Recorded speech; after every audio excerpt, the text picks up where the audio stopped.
আসবো বলেছিলাম, সেটার সাথে দেখাচ্ছি। তো আজকে আমরা যাচ্ছি একটা নতুন জায়গাতে, সেই জায়গাটা তোমাদেরকে দেখাবো। আর দেখে নাও আমরা কে কে যাচ্ছি। এটা হচ্ছে আমার মেসোমশাই, এটা আমার মা, আর যে বকবক করছে এটা হচ্ছে আমার মাম্মাম মানে মাসিমণি, এটা হচ্ছে পিসিমণি। পিসিমণি একবার তাকাও।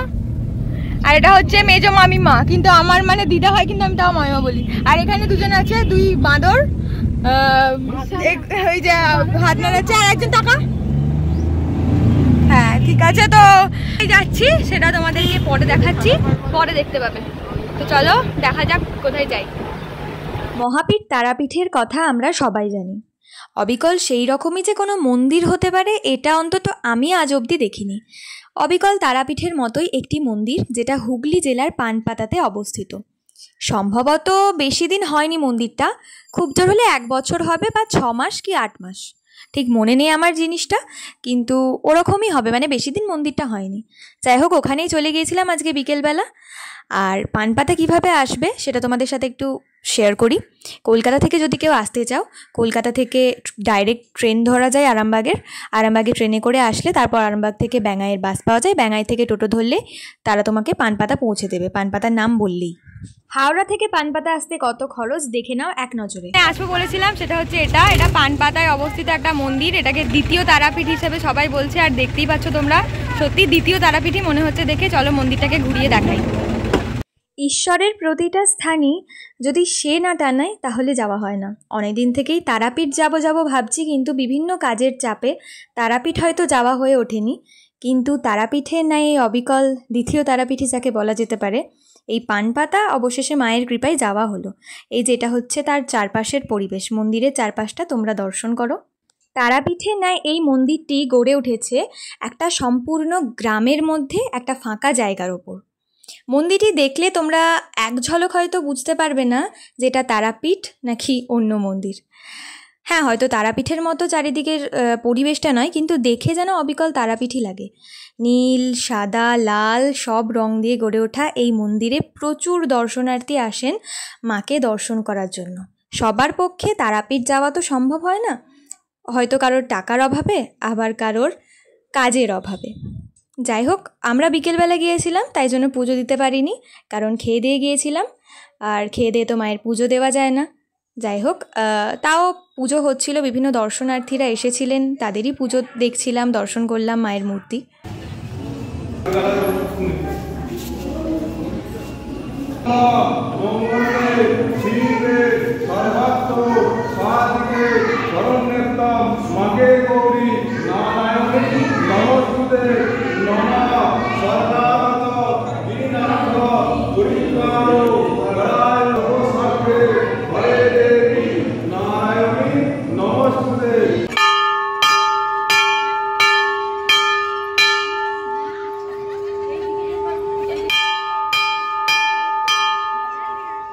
মায়ের পুজো, মায়ের পদযুগল তো তোমরা দর্শন করলেই। এবার দেখো মায়ের মন্দিরের কিছু অংশ। মায়ের মন্দিরটিকে অবিকল তারাপীঠের ন্যায় তৈরি করা হয়েছে কিভাবে, সেটাই তোমরা দর্শন করো।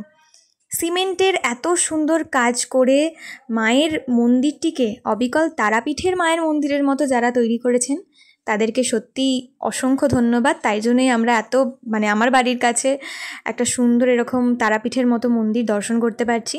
আর এই যে এটা হচ্ছে মায়ের যে ঘরে পুজো হচ্ছিল, ওই ঘরের সাইডের যে দরজাটা, সেটা এদিক দিয়েও মায়ের মূর্তি দর্শন করা যায়। যদি অত্যাধিক ভিড় হয় তো এদিক দিয়ে মানুষ দর্শন করতে পারে, আর অত্যাধিক ভিড় হলে ওই দিকে ঢুকে এই দিকে বেরোনোরও রাস্তা করা আছে।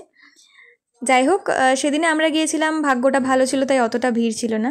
এটা হচ্ছে প্রবেশ পথ লেখাই আছে, আর যেটা প্রথমে দেখালাম ওটা হচ্ছে বেরোনোর রাস্তা, মানে বাহির পথ। এটা হচ্ছে বলির জায়গা, এখানে বছরে 2 বার পুজো হয়, বড় করে অনেক খাওয়ান দাওয়ান হয়, এখানে হোমযজ্ঞ হয়। ফাল্গুন মাসে এই মন্দিরটি প্রতিষ্ঠিত হয়। ঠিক কবে প্রতিষ্ঠিত হয় সেই তারিখটা আমার এখন মনে নেই, কারণ অনেক দিন আগেই গিয়েছিলাম, ভিডিওটা এডিট করা হয়নি, ফোন খারাপ হয়ে গিয়েছিল সেই জন্য। তাই সঠিক ইনফরমেশনটা তোমাদেরকে না জেনে দেওয়াটা উচিত নয়। তাই তোমরা একবার পারলে ফাল্গুন মাসের আগে গিয়ে কথা বলে আসতে পারো কবে পুজো হয়, তাহলে সেদিন তোমরা গিয়ে মায়ের প্রসাদ খেতে পারো। ফাইনালি মন্দির থেকে পুজো দিয়ে বেরোলাম, এরপর মন্দিরের চারপাশটা একটু ঘুরে সেটা তোমাদের সাথে দেখাচ্ছি, দেখে নাও তোমরা। তারাপীঠ বলো, তারকেশ্বর বলো বা কালীঘাট বলো বা অন্য যে কোনো মন্দির বলো, প্রত্যেকটা মন্দিরের বাইরেই দেখতে পেয়ে যাবে এরকম অজস্র ছোট ছোট দোকান। এখানেও তার অন্যথা নয়, এখানেও সেরকম দোকানই ছিল, মায়ের মূর্তি রাখা ছিল, আরও বিভিন্ন ধরনের ঘর সাজানোর জিনিস, যেরকম এই যে দেখতেই পাচ্ছ ফুলদানি আছে, বিভিন্ন ধরনের ঠাকুরের মূর্তি, গৌতম বুদ্ধ থেকে শুরু করে রাধাকৃষ্ণ থেকে শুরু করে বাবা ভোলানাথের মূর্তি থেকে শুরু করে কালী মূর্তি, সব কিছুই। এছাড়াও মায়ের পুজো দেওয়ার যে ডালা পাওয়া যায়, মানে ডালা দিয়ে যে তোমরা পুজো দেবে বা প্যারা সন্দেশ, সেগুলো এখান থেকে নিয়ে তোমরা মায়ের পুজো দিতে পারো। আর মায়ের সাধক মানে আমরা সবাই জানি যে সাধক বামাখ্যাপা, ওখানে ওনারই মূর্তি করা আছে। আর মা আছে, এর মায়ের স্বামী থাকবে না তা কি হয়? দর্শন করে নাও বাবা। ফাইনালি মন্দির ঘোরা কমপ্লিট, এবার যাচ্ছি বাড়ির উদ্দেশ্যে। তো চলো বাড়ি গিয়ে তোমাদের সাথে দেখা হচ্ছে, একবার মন্দিরটাকে দেখিয়ে দিই দাও।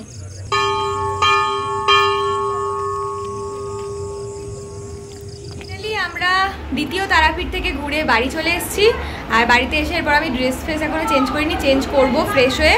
তো তোমরা সবাই খুব ভালো থেকো, সুস্থ থেকো, আর সবাইকে ভালো রেখো। হ্যাঁ, পারলে দ্বিতীয় তারাপীঠ অবশ্যই ঘুরতে এসো, আর সবাইকে ভালো রেখো। আর ব্লগটা ভালো লাগলে অবশ্যই লাইক, কমেন্ট, শেয়ার, সাবস্ক্রাইব করতে একদম ভুলো না।